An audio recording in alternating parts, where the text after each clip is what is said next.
guys, and welcome back to my channel. The case that I'm going to be looking into today is the missing persons case of Kayla Berg. She went missing when she was 15 years old back in 2009 and has not been seen since.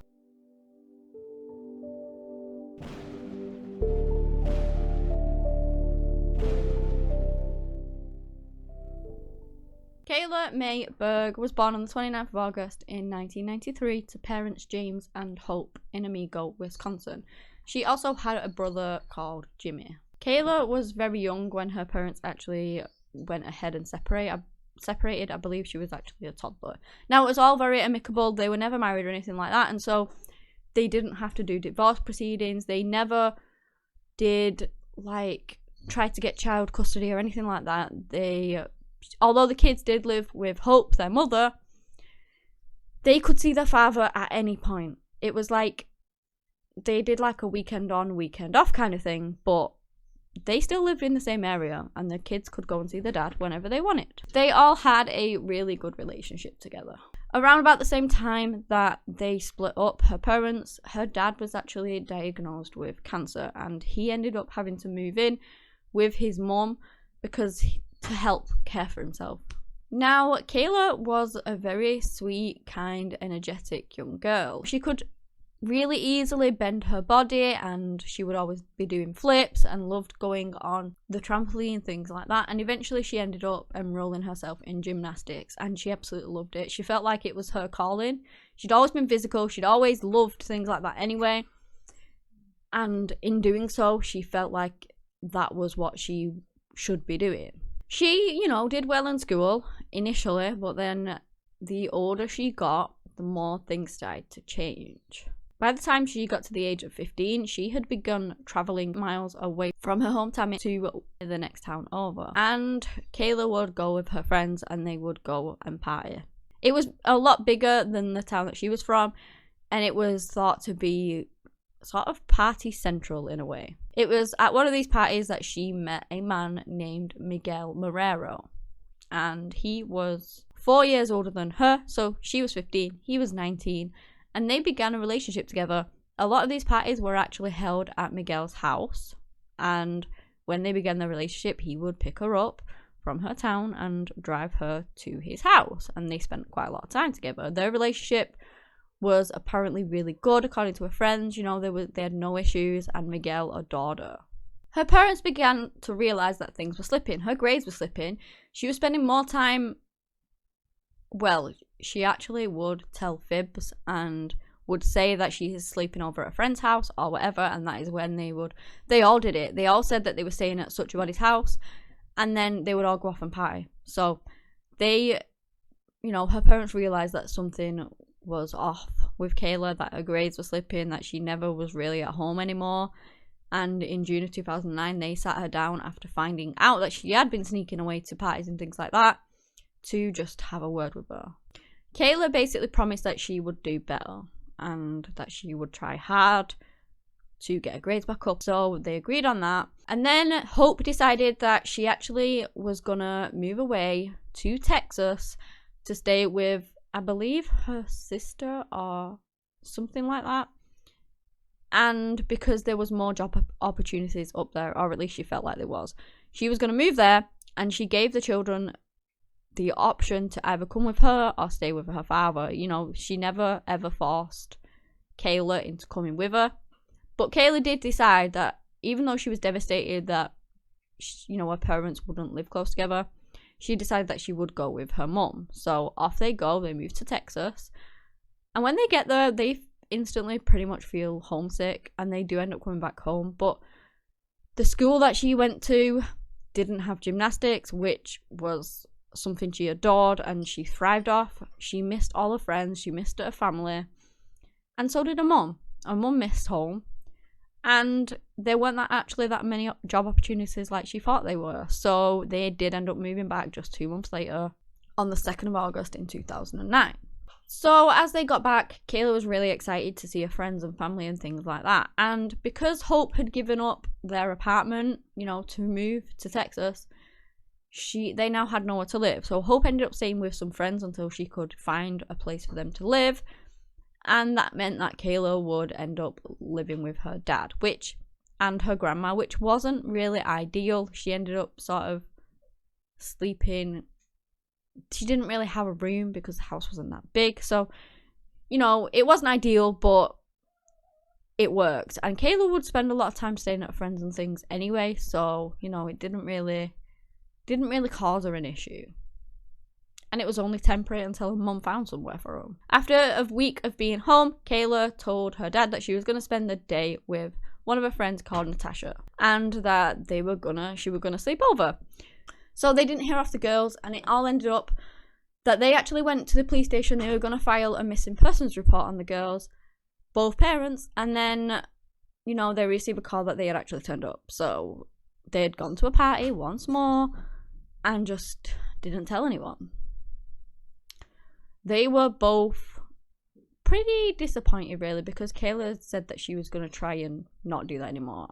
But at the same time, it's teenagers and they just do things like that. So they had another chat. She said that she was going to, again, try and do better.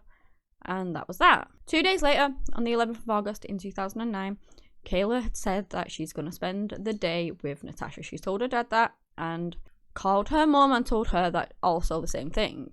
After spending a few hours around town and things, they go back to Natasha's house, and that is where they meet up with, Jimmy's there, which is Kayla's older brother. Also, Natasha's brother was there too, and a family friend called Kevin Kolcheski. Now, Kevin was apparently friends with both Kayla and Jimmy. They had been for years. He was around the house a lot. The family liked him. And according to her brother and her mother, they saw him as part of the family. He would often give them rides and take them places and things like that. He was just, a family friend. Kayla and Kevin chatted for a while. They agreed that they would hang out later on. And then she did end up going back home to her father's. At around 9:45 p.m, Kevin calls the house, basically to make sure that Kayla is still up for it and that she's still there. And a few minutes later, Kevin comes and picks her up, and that is unfortunately one of the last time that her family see her. The last time that she was seen out in the public was at 9:30 p.m. She had actually gone into a McDonald's. One of her friends that worked in there, I believe he was called Ben, I may be wrong with that though, had said that Kevin was waiting out in the car. She'd come in, she'd had a chat, she'd got some food, was in high spirits, her normal self really. Said that her and Kevin had plans to smoke later on. And then, they were just going to chill out. And that was the last time that the public or any of her friends or anything saw her. She is out with Kevin, and then the next day comes around and, nobody has seen her. Her dad realizes that she didn't come home. He ends up calling Kevin, and Kevin tells him that he actually dropped her off at a friend's house. So he doesn't really think too much of it. It is very like Kayla to, as I've just told you previously before, to go off with friends, go missing for, hours, a day even. And last time they even tried to report that to the police, but then they turned up. So he doesn't initially worry is what I'm trying to get out. He's frustrated that basically she's done it again, but not panicking that she's missing, because it's not totally out of character for her to do that. So he, the entire day he doesn't hear off her. He does try and ring her mum later on to see whether she's ended up there, because, he is a bit worried, but again, not to the point where he's thinking that she is actually missing. So her mum doesn't actually answer the phone until the next day. She rings back and they discuss about Kayla, and at that point her dad tells Hope that he hasn't actually seen her for 2 days now. Again, her mother didn't really worry straight away, because she did, but she didn't want to rush into it again. Last time she was at the police station filling in a missing persons report when her daughter resurfaced. So she didn't want to rush into that again and felt like Kayla would just once more resurface. After a day, she still does not.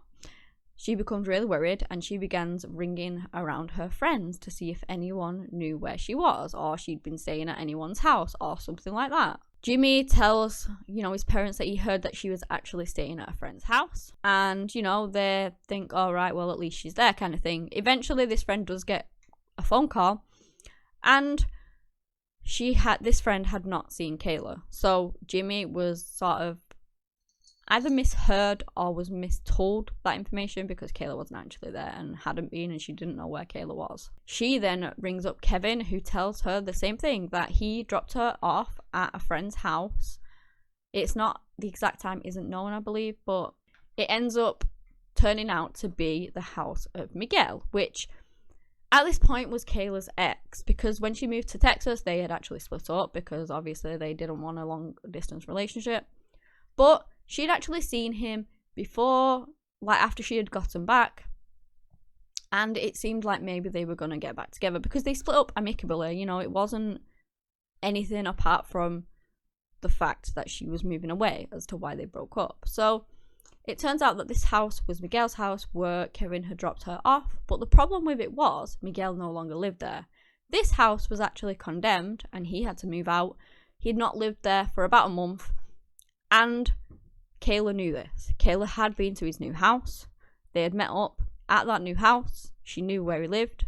So it was very strange that Kevin was telling, you know, her parents, that he dropped her off at Miguel's house when he no longer lived there.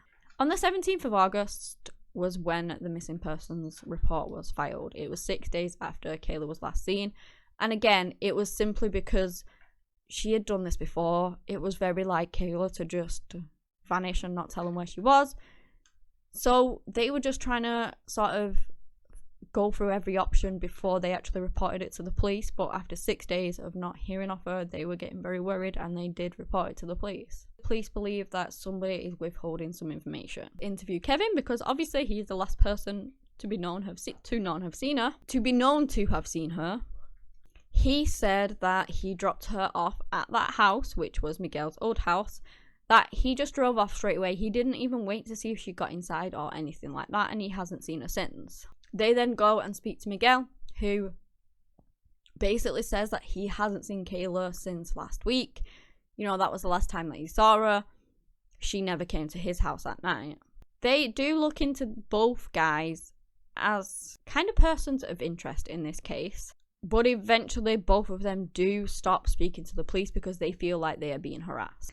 Kevin at some point does actually get arrested, and he does hire a lawyer, and then the police really looked into him in that aspect, but I believe he was like released with no charges. They ended up searching for Kayla everywhere they could. They got cadaver dogs. They were searching everywhere with dogs, and they had cadaver dogs out and things like that. What they ended up doing was like a vehicle lineup. So they had Kevin's car. I know they had Kevin's car, but I have also heard that they had Miguel's car. So take that with a pinch of salt. I'm not sure whether they had both or whether it was just Kevin's. I'm gonna base it off the fact that they had both, but I'm not entirely sure on that one. So they had a lineup of 10 cars, and they sent the cadaver dogs up and down who would mark sort of decomposing human remains, like the scent of that being in a car. And they go up and down these cars, and there is one car that they do actually mark, and that was Kevin's. They also take these dogs in other places, and they mark 2 other places. They mark on a piece of land that is owned by Kevin's parents, and the place that he actually worked as well. At this point, the police were called in the National Guard. They had search dogs looking everywhere for Kayla. You know, the search party was on and it was massive, but obviously they were also looking into these leads too. So even though they had found the dogs had marked these certain areas, when they looked through the car and all of the areas that they had marked with luminol, nothing came up. They didn't find anything in the car or the land or his work at all. They continue searching, but her case runs cold. They have no new leads, they have no new information, they have no new nothing. Kayla's father actually passed away, unfortunately, in 2011, never learning what had happened to his little girl. He always believed that she would come home.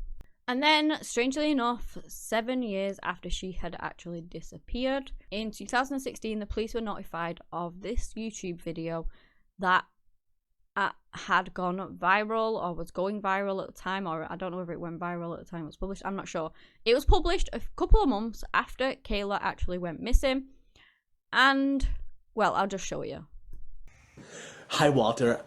I was at the mall today, and guess what happened? I met the most wonderful girl. And then we got kind of tired of the mall, and I brought her back to my place. And I know she hates cameras, Walter, but I'm gonna show you her anyways. You ready?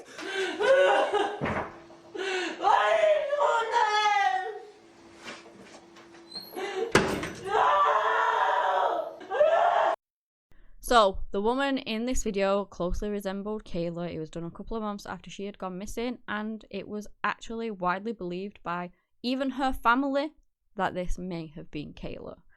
And can you imagine seeing it was sent through to the police by an anonymous tip who also thought that it may have been Kayla, and they began looking into it. It took them 3 days to find the people who had done this video, and it was not Kayla. It was like a fake video. It was part of these horror shorts that these two people were gonna do, and it turned out that it was actually not connected with Kayla Berg's being missing whatsoever.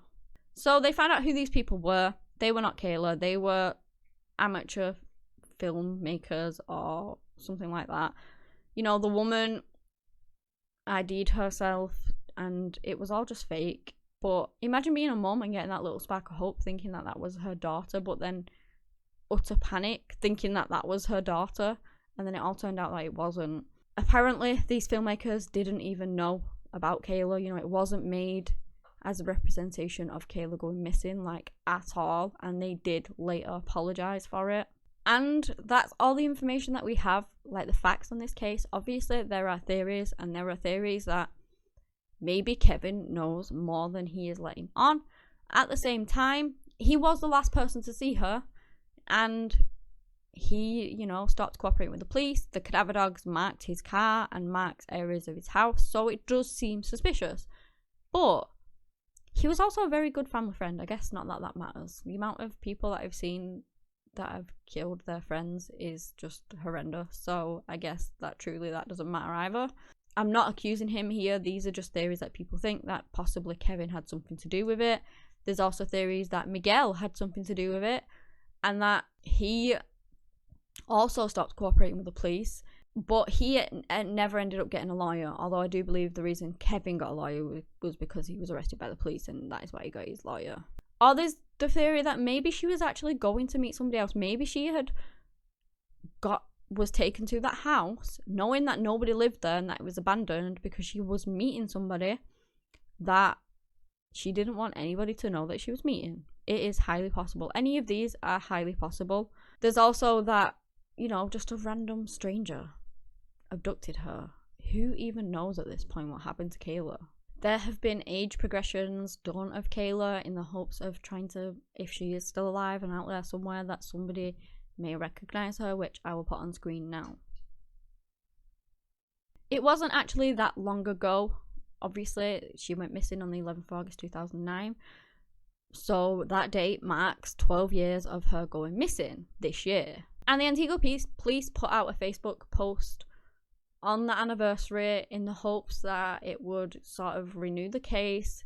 The investigation is still open and they are still looking into it, and they were really hoping that, you know, it may bring some new leads or some new lines to Kayla's case. Again, they are still actively looking into any information that comes in, so please, if you do have any information, please contact the Antigua Police Department.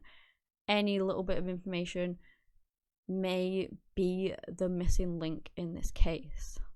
As the Antigua Police Department said, please help us bring Kayla home. Her family miss her so much. Her father unfortunately passed away without ever knowing what happened to her, and it's just devastating. She's 15 at the time, and she would now be like 27, and all of that time without her family is just so sad.